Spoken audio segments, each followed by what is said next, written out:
This documentary, what's unique about it, in my opinion, it takes you into one diocese and basically 4 parishes, talks to the faithful who live here, pastors who pastor them, and you see this up close, what it looks like when a community discovers this Mass and when they're facing the loss of this Mass. What good father gives their children stone when they're asking for bread? Or what good father reaches them a serpent when they're asking for fish? If my children came to me and said, Mama, I'm hungry, I'm not gonna go tell them go outside and eat a rock. And statistics show they don't stay at the parish. They pack up and they leave, and they start filling parking lots at the FSSP or the SSPX or some other place, and they start putting money in that basket. They don't put money in the local basket, they put it in the other basket, and then they build those churches. I have asked our bishop repeatedly over the course of a few months, please reconsider to understand what's going on. It's not like we don't love him. We just want him to love us back as well. By the way, my name is Joe McLean. I host a radio program called A Catholic Take, where we look at the world through a Catholic lens. I'd love for you to hang out with us. If you like it, give it a thumbs up and let us know what you think in the comments below. Praise be to God in all things. Regina, a magazine, has put out a new documentary film to talk about what's going on in Charlotte, about the traditional Latin Mass restrictions there. Have a listen. The whole thing in Charlotte happened. My first thought was, and Matthew and I have talked about that in the past, is what good father gives their children stone when they're asking for bread? Or what good father reaches them a serpent when they're asking for fish? If my children came to me and said, Mama, I'm hungry, I'm not gonna go tell them go outside and eat a rock. Because I don't feel. And that's exactly kind of what's happened. Joining us now to discuss what's going on there in Charlotte's Brian Williams. Brian, good morning to you. Thank you for your time. Good morning. Thanks for having me on. I appreciate it. Brian, I understand you've been a part of this traditional Latin Mass community in Charlotte for a long time now. Is that true? Yeah, that's correct. I came to Charlotte in 2005, got relocated for work, as a lot of people do come to Charlotte in the finance industry. And we, as the documentary points out, we received the Latin Mass shortly after Summorum Pontificum. So that would have been 2007. And then we petitioned and eventually received a weekly Sunday obligation Latin Mass in early 2013 at the outset of Pope Francis's papacy. So yes, been here for the low Mass once a week back in the 08, 09, etc., and for the weekly high Mass for the last 12 years. Wow. So how big is this community? Can you give us a sense or a description of how big it is and who the people are and, you know, the diversity of it? Give us some sense of that. Absolutely. Absolutely. So when we started our petitions to Rome, which would have been in around 2011, we wanted to demonstrate that we had a stable group of faithful. We called ourselves Cotus Fidelium. And we had 50 families and about 202 souls that were signed up, if you will, to say we want to have a Sunday Latin Mass and Holy Days of Obligation as well. It has since grown to well over 1,200 families. And I don't know how many individuals that is, but these are families that oftentimes have 5, 6 or more children. So it's quite a few individuals.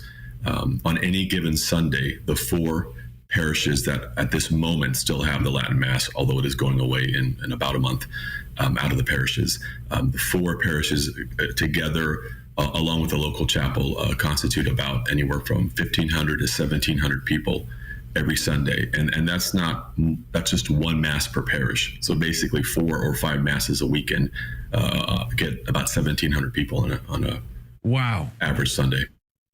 I want to play this clip because I want to play this quick clip because I think it was very telling about sort of the gravity or the natural consequences of the bishop making this decision. Have a listen. Our parishioners now have to make a choice between the Mass that they love and the parish that they love.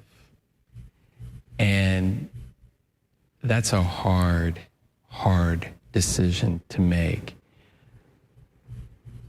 I have asked our bishop repeatedly over the course of a few months to please reconsider, to understand what's going on in our parish and in the other 3 parishes in the diocese where this is happening. Because it is a difficult situation.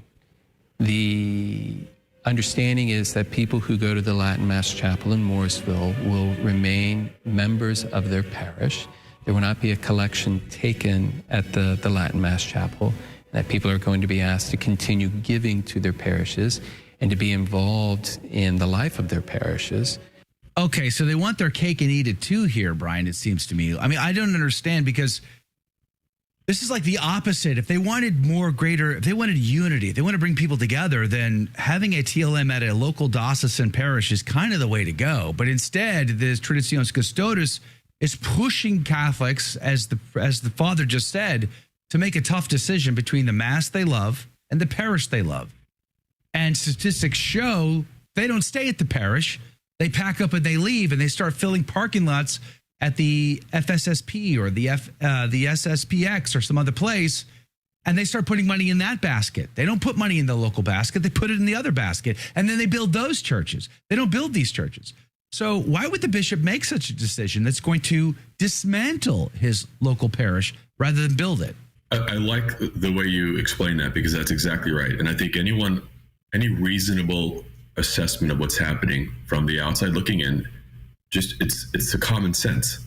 It's hard to explain it, to justify it, other than that it's meant to disrupt and eventually destroy the communities. And that isn't to attribute anything that, you don't want to lack charity, but this isn't as if the chapel is, down the street from the current parish in Charlotte. There are 4 parishes that offer this, and one of them is over 2 hours away from that chapel, well over 2 hours away. Another one's 90 minutes away, and even the centered, I guess, the community at St. Anne's, and that's where Father Reed, who was speaking on that clip, has been pastor since 2007. That's kind of been the flagship parish for the Latin Mass, and he's been kind of the unofficial chaplain all these years, these last 20 years or so. And this chapel is about 45 minutes to an hour north of there. So you're not placing it anywhere where it's convenient. And to your point, the argument is made that it's to address disunity, discord, disruption because of this community of Latin Mass faithful. And yet the pastors themselves, who, trust me, don't have time for disunity, attest to the fact that this actually brings peace to their community. Another part of that video that you showed, which is the Bread Not Stones, is a wonderful film, and everybody needs to watch it. It's not even an hour long. You have 53 minutes to watch this movie if you have not seen it yet. Someone calls it a forced divorce, and it really is, because no one is asking for this. We petitioned the bishop several months ago when this first got announced, and I don't want to exaggerate this because I have to go back and look, but I believe at least half of the petitions came from Catholics who go to the ordinary Mass, the ordinary form. There aren't even, they weren't even Latin Mass Catholics. They maybe go once in a while, but they didn't have a dog in the fight per se, except for the fact that they don't want their fellow parishioners exiled. They don't want their homeschool community co-ops disrupted. And even though we're told all this will be is Sunday Masses, this is not a chapel to establish a new community. There's nothing else going on here. It's 2 most likely low Masses on Sunday, and then back to your parishes for everything else. And so it's really not going to foster community at all. And that seems to be the intention, unfortunately. I'm told, and I think I read this maybe a few days ago, that the local bishop, your bishop, has also forbidden the high school, the kids going to Mass at the high school chapel, from kneeling at the kneeler there. They're not even allowed to kneel at the kneeler. Why? And this is a Novus Ordo Mass, if I'm not mistaken. So we're not even talking about the TLM anymore. Right. We're talking about a Novus Ordo Mass where he doesn't want them kneeling on a kneeler. Why? I just don't understand this. Help me understand. At the parishes where there is an altar rail, and as you know, in recent years, and this is wonderful, architecturally, communion rails, altar rails have made a comeback. And our high school here in Charlotte was no exception. They had a wonderful altar rail built back in 2017, I believe. It was actually dedicated to the memory of one of the teacher's younger brothers who had passed away. And it's been in use ever since. And those are, there was a time we had the Holy Days, the Sacred Triduum during Holy Week, Latin Mass offered in the high school. This is before Traditionis Custodes. And when we used that chapel, we had the altar rail to kneel at. The young people in the daily Masses have the altar rail. Bishop Michael Martin, when he offers Mass at a parish that has a communion rail, he steps past it so that if you wish to receive kneeling, you do have to do so on the floor. And in some cases, people are not physically able to without the assistance of having that altar rail. The high school, where daily Novus Ordo masses are offered, so we're not talking about Latin masses now, it's been in use. My understanding is it isn't just at this high school. I guess any school masses that are offered in any setting where there are communion rails, they are not to distribute at the rail. It's been called an attack on reverence, and I think that's probably in a broader scope the better way to put it. It seems to be some of these traditional practices that have come back, some of it through the mutual enrichment that Benedict foresaw with Summorum Pontificum back in 2007, that there's a distaste for that mutual enrichment, unfortunately, that we're seeing right now. Could you imagine? And that's one of them. So it's counterintuitive, Yeah. Can you imagine, just for a second, could you imagine Teresa of Avila, Catherine of Siena, Padre Pio, Ignatius of Loyola, St. Dominic? I don't know. You can name any of the greatest saints you can think of the past few millennia. St. Cecilia, St. Agnes, St. Sebastian. Any of the saints. Could you imagine them standing and receiving in the hand? Is that even a thing? Would it even be possible? I dare say no. I don't think even they could imagine being required, forced to stand and receive communion in the hand. They wouldn't fathom this. They, of course, would be on their knees, kneeler or no, they'd be on the ground, kneeling and receiving on the tongue, because that's what great saints did. But we're supposed to now think, this is all should be different now. It's just different. The church is now different than the times of St. Dominic, and therefore we should all just be different. It seems bizarre and schizophrenic. Yes, it is. And I'm very proud of the faithful here in the diocese, because where this has occurred, and we have folks who have filmed this on occasion. Now the bishop has not been denying communion or instructing them to be denied communion. You can't be denied. Praise God for that. If you kneel Thank to you, receive. Bishop. Yes. But where the rail has been discarded or kneelers that are brought out during Mass have been removed, the faithful, in most cases that I've heard and seen, including this high school situation, continue to kneel. The sad part is that there are individuals, because of health limitations, age, weight, whatever, they're unable to. And so it's really kind of discriminatory, because if you're young and healthy, if you're a man who's fit, if you're a younger person, you just kneel on the floor and get back up. It's not an issue. But there are people who desperately want to receive kneeling, and it's being taken away. And it's a weird battle to fight when we're coming off of this real desire to increase devotion to the Eucharist and belief in the real presence, and to strip away not little, but these practices, these traditional practices that highlight who it is that we're receiving. You would think you'd run the opposite way, meaning run towards those practices that emphasize real presence, not run the other direction. Yeah, 100% that's true. We're talking about Bread, Not Stones, a documentary film that's just out, detailing what's going on in Charlotte with the TLM community there. Have a listen. Like everyone who experiences it the first time, it's a little different to experience the verticality of it all in one way with the Ad Orientem. And after about 4 or 5 times, I think you get into the pattern and the flow of the prayer of the Mass, and it has a whole different feel than the Novus Ordo. Even as a child, I felt drawn to the Blessed Virgin Mary. And so when I grew up, I did convert. So I've been a Catholic for 16 years now. But after the initial newness of converting wore off, I did feel like something was missing. I couldn't really find any place that there was like proper formation for somebody who was an adult who wanted to continue to deepen their faith. I couldn't find that, or I hadn't found it. And then that's when I stumbled into error. But it wasn't until a few years ago, when I found the traditional Latin Mass, that I realized, that's what I was looking for. That's a story that many are saying in this film. Brian Williams is also in this film, and he joins us again. Good morning to you, Brian. Thanks for being on. It's a repeating testimony here. The TLM brought them together. The TLM, enriched and enlivened their faith It benefited immensely in their families, and now it's being taken away. It is truly a tragedy. Yes, it is. And I don't know if anyone should have to justify or feel bad about a personal devotion that they have, an affinity for this traditional manner of worship, that they should have to feel like somehow it's something bad, that this is what has brought them deeper into their faith, or that this helps them pray their mass better.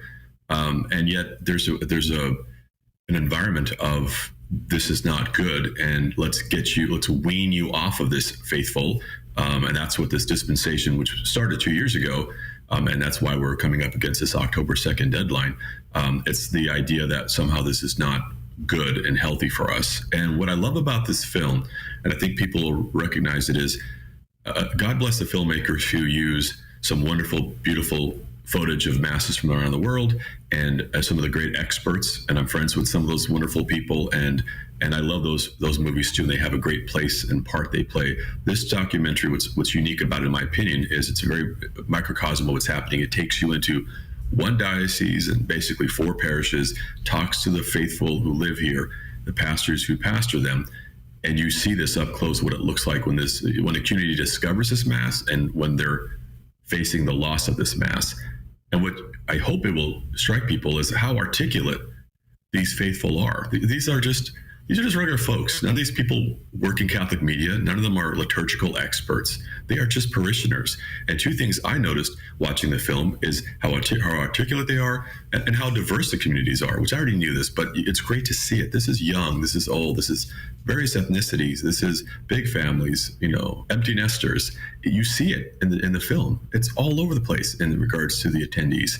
But they're packed, these masses, and these people feel so strongly about this. Yeah. Very sad. Now, I'm under the impression that the Bishop Martin there has said that if Traditionis Custodes gets reversed under Pope Leo, that he would respect that. Has he communicated that to the community?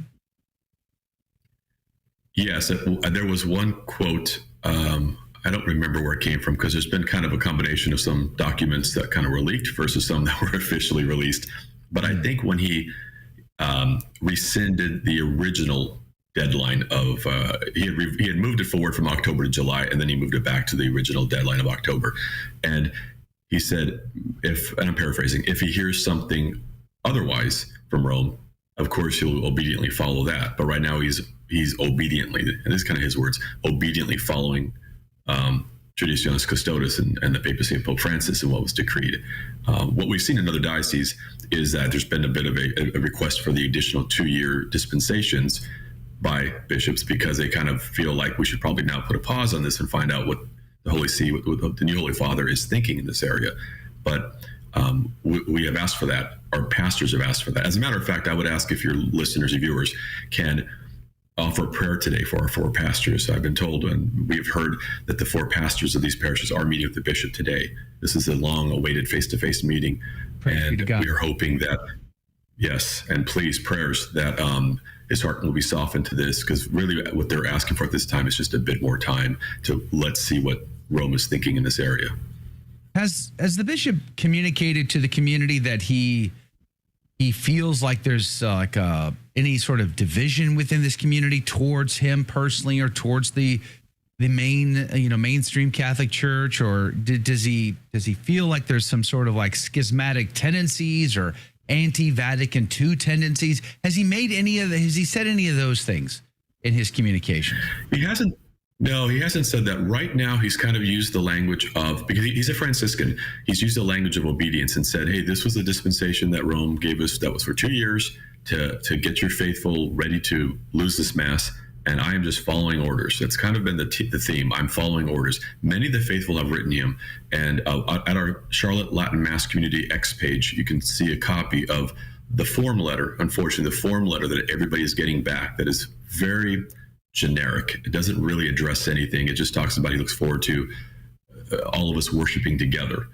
But as he exiles us out of our parishes where we've been worshiping together for 10 to 15 years. So it's kind of cruelly ironic. But this form letter's been going out, but he actually has never met with these communities. That's another thing that we've requested, that we've talked about, which is, while he may have been to these parishes, though not many times, he has actually never come to meet with the communities at those masses, and only was going to meet with us when the original deadline was being pulled ahead to July. And then once that got moved back, it's just no one is hearing any language at all about it. There's no discussion of meeting with them. We're not being told that we're meeting with them at all.